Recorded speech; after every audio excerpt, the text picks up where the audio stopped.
Hi, and welcome back to selfhelpresource.com. Today I want to talk to you about something that is just a tool. However, it can have a very negative effect on your life, and that's social media. See, social media is nothing but a highlight reel of other people's lives. They don't show you their entire life. They just show you what they want you to see. If you spend a lot of time looking through social media timelines, whether it's be Facebook, Twitter, whatever, you'll think that everyone has the perfect job, perfect family, they're always the perfect body weight, and they have amazing adventures and vacations all the time. The problem is this fosters negative comparisons. It's very easy to look at all that on social media and go, well, I'm not the perfect weight, or I'm not having those amazing vacations, and I don't have the perfect job. Comparisons are very rarely a good thing. Anytime you are doing something that's going to put you in a comparison mode, you're either going to feel somewhat superior to someone, or what usually happens on social media is you feel like you haven't achieved enough and you haven't done enough and you aren't enough. It's not healthy. Now, I'm not saying that social media is bad in itself, but it does have some negatives. And one of those is when you do have a low self-esteem, you can use social media to try and get your validation. Since you don't believe in yourself, you seek validation from external sources. So for example, you get lots of likes and comments and they make you feel really good, but of course it doesn't last very long. So you feel like you got to push even harder to come up with something more fun or more outrageous or whatever it is that gets you more likes. Trust me, you can exhaust yourself doing this. And it can mean that you look really happy on the outside. Everybody that knows you on social media thinks that you're really happy when you're still sad on the inside. There's actually been some studies that show that there's a direct correlation between the level of depression and the time spent on social media. When you spend more and more time on social media, you are going to struggle with depression more. It is something that has been proven with multiple studies. Again, social media isn't bad.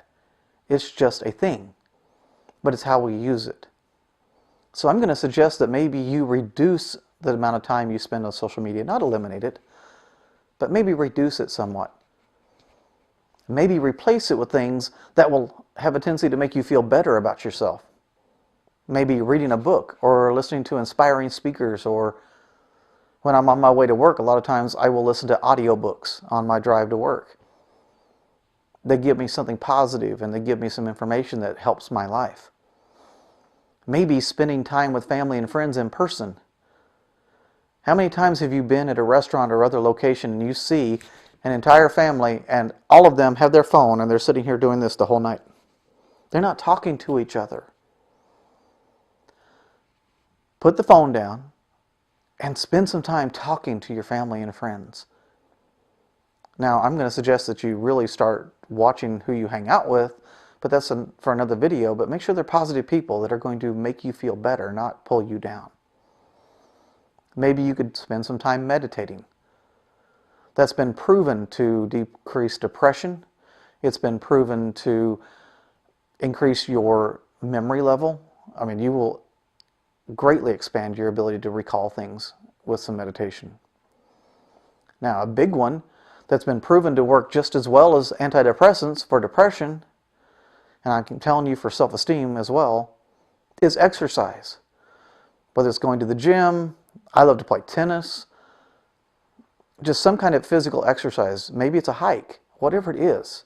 And it's even better if you can do it with someone else that you enjoy their time. And then I'm going to give you my absolute favorite thing to do just when I have some time. Now, I'm not going to say that you have to be productive all the time. But one of my favorite things to do is to decide on a goal, something I really want to achieve. Break that up into smaller goals, and every day take one small step towards that goal. It doesn't have to be huge, just something. Because at the end of the day, I feel like I've accomplished something. And again, you don't have to be productive every minute of every day. That's not practical. I love movies. There's times that I'm just going to sit and watch a movie because that is something relaxing for me and I can kind of escape for a little while. There's nothing wrong with that. But if that's all you're doing, you're not going to be improving your self-esteem because you're going to feel like you haven't been productive. Maybe you went to work and you came home and sat on the couch and became a couch potato. That's not a way that you want to spend all of your time. I challenge you to begin to limit your social media and begin to really take some time to think about ways that you could do something that would make you feel better about yourself. It's only one small tool in a very big toolbox that we're going to be opening, but it is one that can really help as you begin to make strides towards improving your self-esteem. Thank you.